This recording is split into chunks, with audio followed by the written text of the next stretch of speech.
¿Qué es el conocimiento? Esta pregunta abarca dos interrogantes de las cuales da lugar a temas de una complejidad considerable. ¿Qué es el conocimiento en general? ¿Qué es lo que exactamente puede conocerse? ¿Y qué significa decir que alguien sabe algo? Platón hace una clara distinción entre conocimiento, creencia y conocimiento restringido a la aprehensión de ciertos objetos intangibles que llamamos formas o ideas. Estos objetos están fuera del mundo de las cosas cotidianas, fuera del tiempo y del espacio, y solo se pueden conocer mediante un entendimiento intuitivo que proviene de una clase especial de entrenamiento cuasi matemático. Los objetos del mundo cotidiano, árboles, rocas, nubes, hombres y cosas semejantes, no pueden en sentido estricto ser reconocidos, ya que el conocimiento platónico involucra una cierta clase de certeza. Según Platón, independientemente de lo que se conozca, debe conocerse sin duda, por lo cual no podríamos tener certeza acerca del mundo cotidiano siempre cambiante. Respecto de este mundo de fenómenos y apariencias solo tendríamos opiniones o ideas. Con el conocimiento está relacionado con la comprensión de verdades necesarias respecto de un mundo no fenoménico, necesarias en el sentido de que sería imposible equivocarse acerca de ellas. El conocimiento en términos generales es verdades necesarias, como en las matemáticas, o verdades empíricas, como en la ciencia. Para filósofos como Descartes, Spinoza y Leibniz, el conocimiento es análogo a la captación de verdades matemáticas. Son los dos paradigmas del conocimiento y cuáles son las relaciones respectivas con las dos corrientes filosóficas de la modernidad. Un paradigma ejemplar del conocimiento son matemáticas y el otro paradigma del conocimiento desde un punto de vista alternativo es la ciencia. Las relaciones respectivas con las dos corrientes filosóficas de la modernidad en cuanto al conocimiento son las posturas racionalista y empirista, que son parciales y no son totalmente adecuadas. El defecto de la adhesión racionalista al paradigma matemático es que las verdades necesarias, aunque ciertas, no proporcionan información sustancial. Las verdades de esta clase son formales, necesarias pero vacías, y los intentos razonados por los racionalistas para obtener verdades necesarias sobre el mundo empírico no alcanzarían el éxito. Saber qué, saber cómo y creer en. Saber qué es saber que algo es cierto dentro de lo que se conoce como conocimiento proporcional o teórico, es la capacidad de decir cómo se realiza una acción. Saber cómo es estar en posición que le permita hacer lo que se le solicita. Ser apto o habilidoso en algo es estar en una situación privilegiada, poder estar en la capacidad de generar la ejecución apropiada. Creer en es tomar una cierta posición con respecto a una proposición, es aceptar una proposición como verdadera. Más aún, la creencia no requiere evidencia que la apoye, ni siquiera cierta seguridad acerca de ella. En realidad es más probable decir que creemos cuando no estamos totalmente seguros o cuando carecemos de evidencia.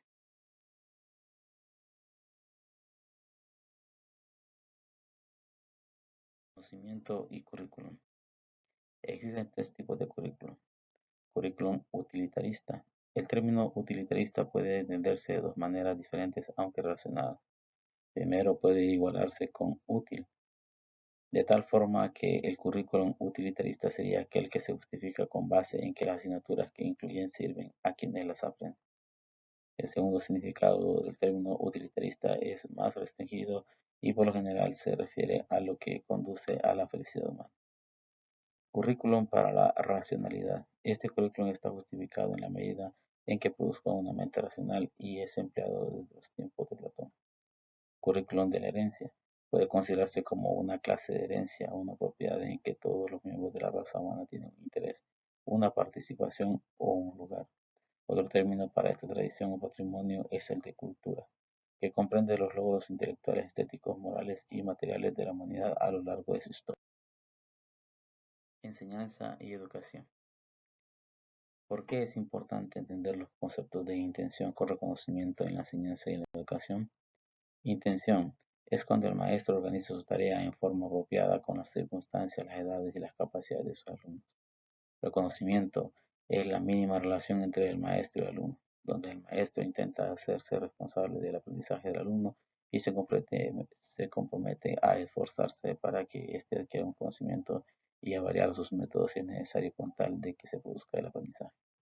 El reconocimiento de esta responsabilidad es esencial para la existencia de la situación de enseñanza, para lo cual es necesario el reconocimiento por parte del alumno de que tiene una relación especial con el maestro y que con su responsabilidad consiste en atender, tratar de entender lo que se está haciendo y entrar a una empresa conjunta.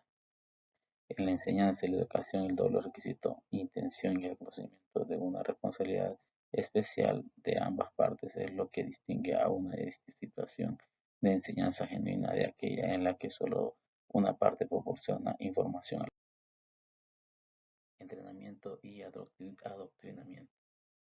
Para Moore, el entrenamiento es proporcionar a quienes aprenden un conjunto de estrategias y tácticas que les permiten operar exitosamente en una determinada actividad sin que necesariamente sea necesario que haya educación. Entrenamiento es análogo a enseñanza, ya que en ambos escenarios los sujetos desarrollan las habilidades para ser competentes en una clase en particular, siendo obvio que el desarrollo de este proceso puede ocurrir en circunstancias en donde nadie diría que hay educación. ¿Cuál es el aspecto peyorativo del adoctrinamiento? El aspecto peyorativo del adoctrinamiento es una forma de enseñanza en la que se intenta que ciertas creencias se acepten sin cuestionamiento, porque son verdades importantes e incuestionables, o porque por varias razones se piensa que independientemente de que sean verdades o falsedades, no deben ser. Educación como transición o descubrimiento. ¿Cuáles son las características de la aproximación mecanicista? Las características de la aproximación mecanicista son: el hombre es análogo a una máquina, un sistema de insumos y productos donde estos productos o compartimientos pueden ser moldeados y dirigidos desde afuera. Considera la educación como una transición entre maestro y alumno, en la cual por lo menos al principio el primero tiene todas las ventajas y el segundo todas las carencias. El maestro es una autoridad, un depositado del conocimiento, un experto. La transición toma la forma de entrega por parte del maestro de las habilidades y el conocimiento que necesita el alumno. Hay un flujo unidireccional del maestro al alumno, porque solo de esta manera puede haber un beneficio. El maestro tiene poco o nada que aprender del alumno. Este tiene que aprender todo de aquel. Así la relación exige el máximo de actividad pedagógica por parte del educador y el máximo de receptividad por parte del educando. El reconocimiento de estos papeles por ambas partes hace posible la situación de enseñanza. La tarea del maestro es proporcionar el máximo de insumos al alumno, diseñar los medios para lograr las soluciones que construyen el conocimiento, la comprensión y las habilidades. La tarea del alumno es la de recibir esos insumos y hacer lo que esté a su alcance para lograr las mejores soluciones. Idealmente, la actividad del alumno está limitada a las tareas diseñadas para lograr esas asociaciones. La actividad libre o estructurada es despreciada, especialmente la que se da entre los alumnos como el juego o la colaboración. El papel del maestro es principalmente didáctico y regulatorio. Este proporciona el material, organiza lo necesario para que se logren las acciones y constata que éstas prevalezcan. Su meta es lograr los productos deseados en el alumno, la clase de comportamiento que se considera. ¿Cuáles son las características de la aproximación organicista? Las características de la aproximación organicista son: disminuye el aspecto de transición y pone énfasis en la necesidad del alumno de desarrollar sus propios métodos de trabajo y de adquisición de conocimientos y habilidades. El maestro se le puede seguir considerando como una autoridad, pero su papel ya no es de didáctico o expositor, sino de consultor o supervisor.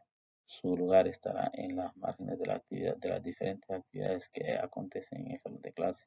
Tendrá a disposición para proporcionar consejo y ayuda, pero no podrá fungir como autoridad.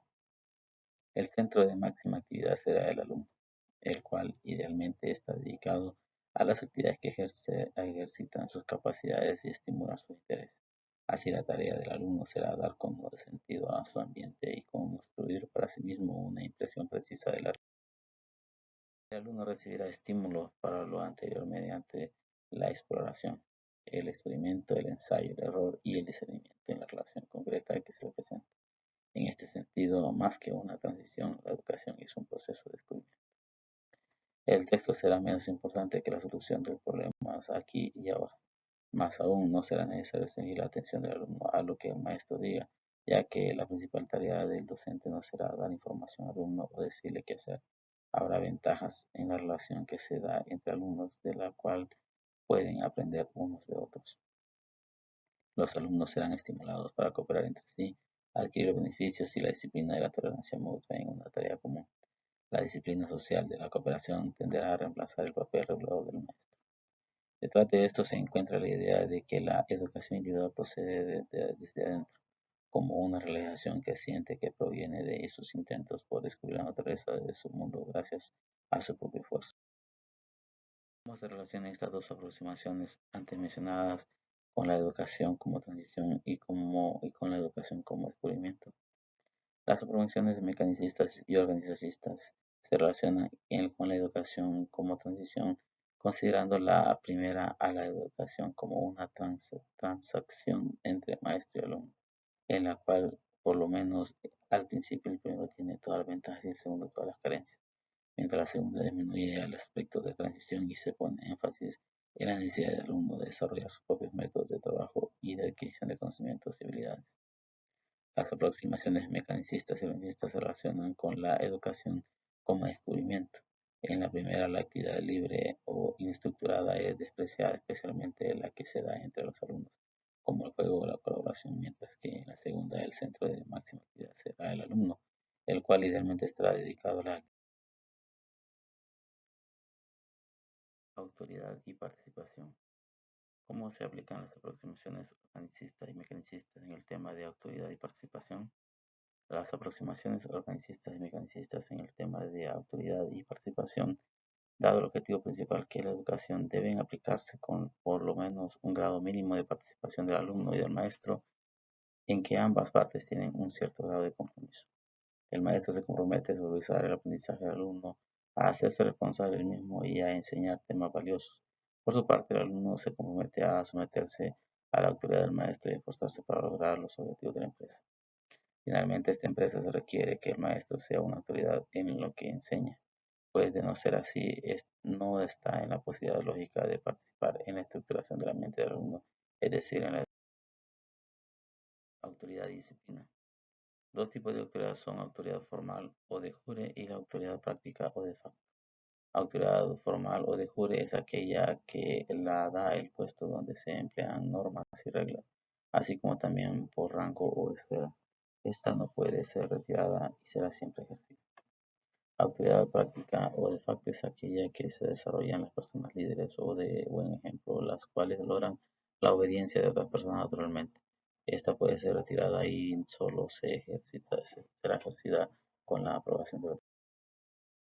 ¿Qué diferencia y vinculación existen en los conceptos de autoridad y disciplina?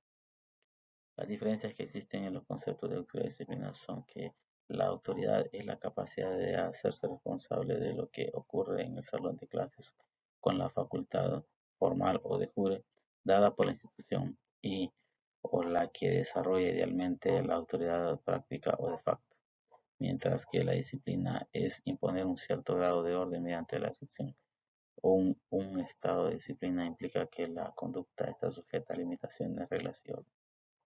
Las vinculaciones que existen en el concepto de autoridad y disciplina son que el maestro tiene autoridad en su aula dada por la institución. Mediante esta autoridad puede aplicar la disciplina limitando o restringiendo al alumno mediante reglas o normas con el objetivo de mantener el orden en el aula. Autoridad y castigo. Según Moore, los aspectos importantes del uso del castigo son: la noción fundamental de castigo es que inflinja intencionalmente dolor a quien ha cometido una ofensa. Estrictamente, infligir dolor debe realizarse por alguien a quien se ha otorgado el derecho de hacerlo, alguien con autoridad de jure, y el dolor debe ser consecuencia de la ofensa.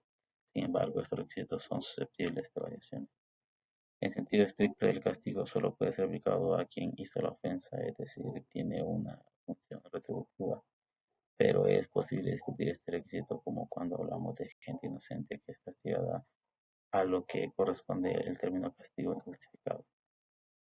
Algunas veces se permite que el castigo lo aplique a alguien diferente a la autoridad, por ejemplo, una persona que castiga a un niño que se comporta mal. Aquí hablaríamos de castigo. Muchas gracias.